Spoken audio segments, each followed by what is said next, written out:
नमस्कार दोस्तों। तो यहाँ पर रशिया यूक्रेन के वॉर में ऑलरेडी एस्केलेशन आगे तक पहुँच चुका है। यूएन ने आज अपनी स्टेटमेंट में ये चीज़ कहा भी कि यूएन की तरफ से स्टेटमेंट आया कि रशिया यूक्रेन वॉर ऑलरेडी काफ़ी ज़्यादा एस्केलेट हो चुका है और इसमें डेथ्स का जो नंबर है वो लगातार बढ़ते चला जा रहा है। दोनों कंट्रीज़ ने एक दूसरे के ऊपर ऑलरेडी जो लॉन्ग रेंज वेपन्स हैं उसका इस्तेमाल करना शुरू कर दिया, लॉन्ग रेंज मिसाइल्स का इस्तेमाल करना शुरू कर दिया है। इसी बीच में एक बड़ी रिपोर्ट आती है टर्की की तरफ से। टर्किश इंटेलिजेंस ने ये बात सारे वेस्टर्न कंट्रीज़ को भी कही और टर्किश इंटेलिजेंस ने ये बात बाहर अब पब्लिक में भी कही है कि रशिया जो है, क्योंकि सितंबर में वहाँ पर इलेक्शंस हैं और इस इलेक्शन के बाद उनको कुछ बड़ा करना पड़ेगा इस रशिया यूक्रेन के वॉर में, क्योंकि ये बहुत ज़्यादा ऑलरेडी खिंच चुका है।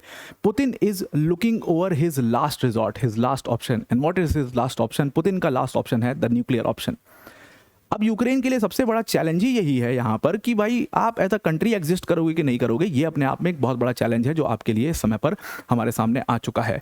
और ये बात जब कही जा रही है तो इस पूरे रशिया यूक्रेन वॉर में सितंबर 21 के बाद बहुत बड़ा कुछ होने वाला है। और ये बात यूक्रेनियन प्रेसिडेंट ज़ेलेंस्की ने भी कहा है कि इसकी इंटेलिजेंस रिपोर्ट हमारे पास भी है और हमें भी पता है कि पुतिन बहुत बड़ा मास मोबिलाइजेशन कर रहे हैं और लगभग 5 लाख रशियन सैनिकों को एक बार में इस वॉर में अब उतारा जाएगा, जो कि यूक्रेन के लिए भी बहुत बुरा है और खुद रशिया के लिए भी ये चीज़ बहुत ज़्यादा बुरी होगी, क्योंकि डेथ्स का जो टोल है वो काफ़ी ज़्यादा होने वाला है। मतलब it is a level of war, वो उस स्केल का वॉर होने वाला है जैसा आप वर्ल्ड वॉर 1 या 2 में देखते थे, उस स्केल का वॉर ऐसा होने वाला है। ये इन लोगों का क्लेम है।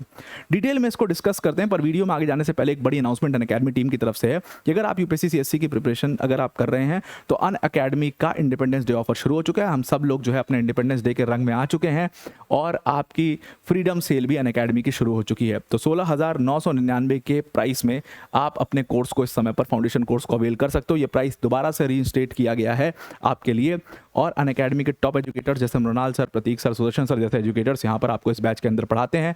ध्यान रखिएगा ये ऑफर जो है वो 14 अगस्त तक है, उसके बाद ये ऑफर खत्म हो जाएगा। उससे पहले आप इसको अवेल कर लीजिएगा। और अगर आप लक्की 80 विनर्स में से हुए, 80 लकी लर्नर्स में से हुए, तो आपको यहाँ पर 100% का रिफंड भी मिल जाएगा, क्योंकि 80 ईयर्स ऑफ इंडिपेंडेंस हो चुका भारत को। तो उसकी खुशी में हमने 80 लर्नर्स के लिए ये ऑफर निकाला है। वो एकदम फ्री ऑफ कॉस्ट इस प्रिपरेशन को कर सकते हैं। इसके लिए आप मेरा कोड इस्तेमाल करिएगा।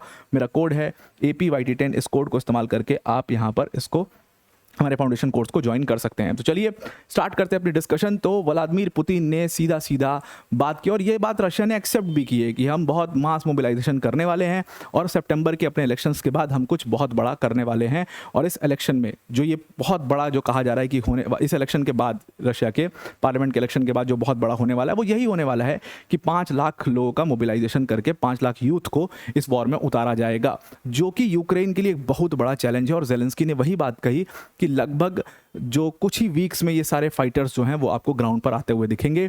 और ज़ेलेंस्की ने कहा कि ये यूक्रेन को पूरी तरीके से ख़त्म करने की एक साजिश है रशिया की, जो रशिया इसमें कर रहा है। और ये बात यूक्रेनियन इंटेलिजेंस ने हमें बताई है और हम बार बार अपनी वेस्टर्न कंट्रीज़ को कह रहे हैं कि रशिया बहुत तेज़ी से मोबिलाइजेशन कर रहा है। वहाँ पर जो ट्रेनिंग है, मतलब बहुत कम ट्रेनिंग दे करके रशिया इन सोल्जर्स को ग्राउंड पर, देखिए ये तो रिपोर्ट खैर आई भी थी और ये रिपोर्ट तो इंडिया के पास भी आई थी। बहुत सारे इंडियन सोल्जर्स जो कहा गया कि वो चले गए हैं और यूक्रेन ने उनको पकड़ करके रशिया ने उनको पकड़ करके ग्राउंड में उतार दिया है वॉर लड़ने के लिए।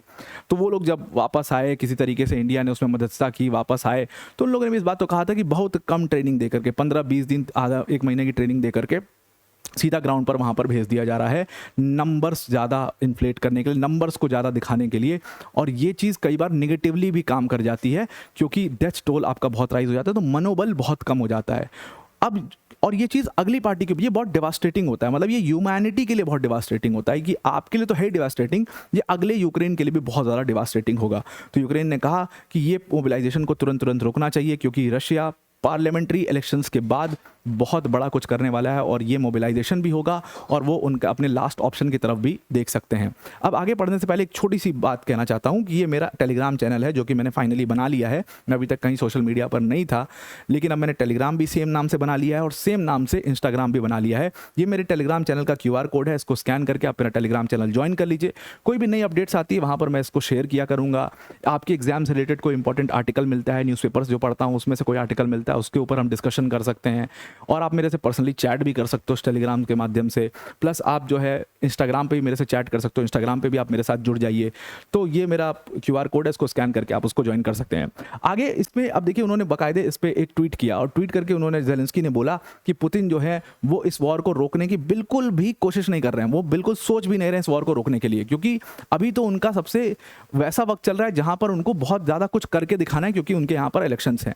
तो ज़ेलेंस्की ने कहा कि वेस्टर्न कंट्रीज को ये बात समझ में नहीं आ रही, खासतौर से वो यूएस के लिए इस बात को बोल रहे थे कि उनको एग्जैक्टली समझ में नहीं आ रहा है कि यहाँ पर चल क्या रहा है। मैं जानता हूँ यहाँ पर क्या चल रहा है, यहाँ पर ज़बरदस्त मोबिलाइजेशन चल रही है। उन्होंने साफ साफ रखा मोबिलाइजेशन के लिए वो प्रिपेयर कर रहे हैं, और उन्होंने डेट भी बता दी कि हमारे पास डेट है कि सितंबर 21 को जो इलेक्शंस हैं, इलेक्शन सितंबर 21 के बाद जैसे ही वहाँ पर सरकार बनती है तुरंत पुतिन बहुत बड़ा डिसीजन लेंगे और यूक्रेन को अपनी पूरी ताकत से हिट करेंगे।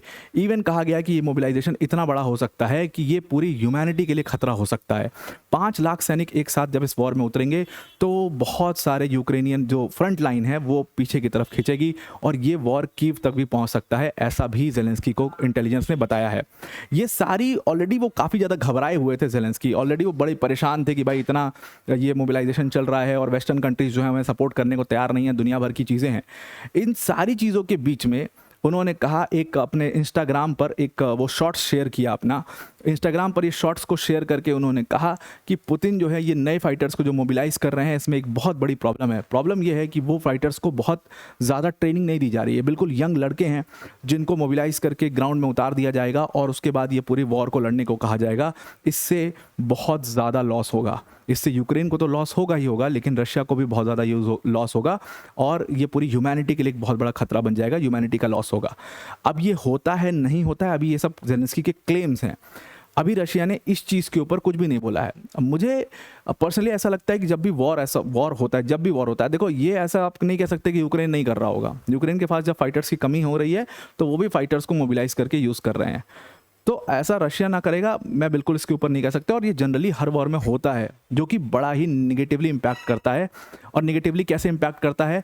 निगेटिवली वो इम्पैक्ट करता है हर चीज़ के ऊपर, आपके माइंडसेट के ऊपर, आपको इतना ट्रॉमा दे जाता है। अगर आप बच भी गए उस वॉर में तो सारी ज़िंदगी आपके ऊपर ट्रॉमा रहता है। बहुत सारी चीज़ें इसमें काम करती हैं और ये बहुत ज़्यादा मुश्किल हो जाता है। ज़ेलेंस्की ने ये पूरा शॉर्ट्स जो है अपने इंस्टाग्राम पर शेयर किया। अब ये इतना पैनिक मोड चल ही रहा था, इसी में टर्की के जो फॉरेन मिनिस्टर हैं उन्होंने और ज़्यादा पैनिक कर दिया, ज़ेलेंस्की को और डरा दिया।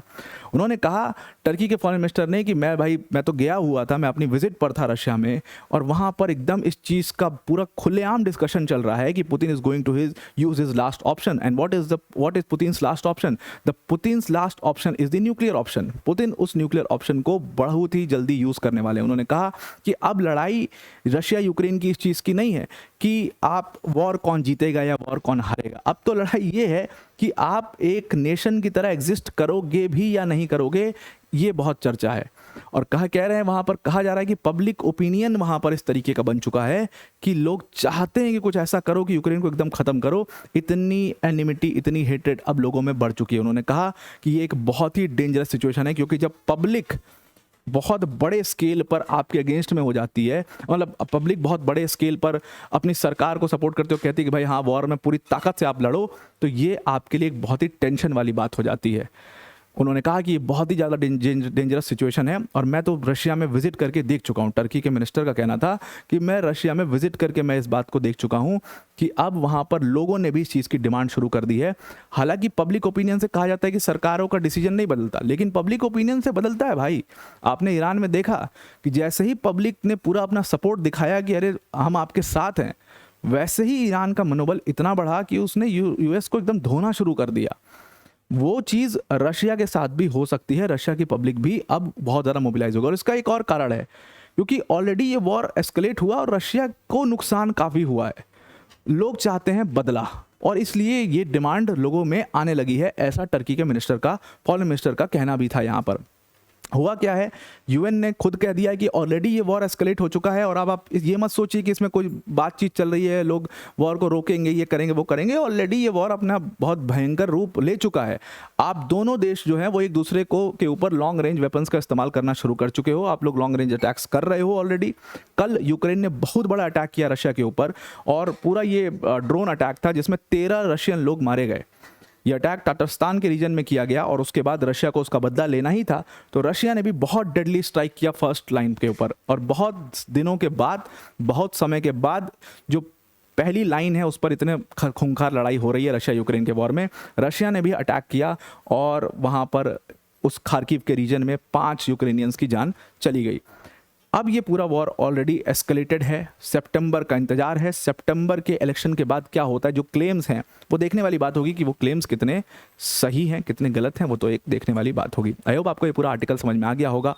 आपकी क्या राय है इस रशिया यूक्रेन के वॉर को लेकर? क्या इसको पुतिन को ये डिसीजन लेकर के थोड़ी देर के लिए पॉज लेना चाहिए? अगर पॉज लेते हैं तो यूक्रेन विल रीग्रुप, तो इसलिए वो इस पूरे वॉर को पॉज नहीं देना चाहते एज सच, एंड इलेक्शंस के बाद वो अपने फुल ताकत से अटैक उनको करना चाहिए नहीं करना चाहिए, इसके बारे में भी आप मुझे बताना। और हाँ, ज़रूर से एक बार फिर से मैं आपको याद दिलाई देता हूँ कि मेरा जो टेलीग्राम चैनल है इसको आप ज़रूर से फॉलो कर लीजिए और इसको स्कैन करके आप इसको ज़रूर से ज्वाइन कर लीजिए। आइए चर्चा करते हैं। Thank you and have a nice day.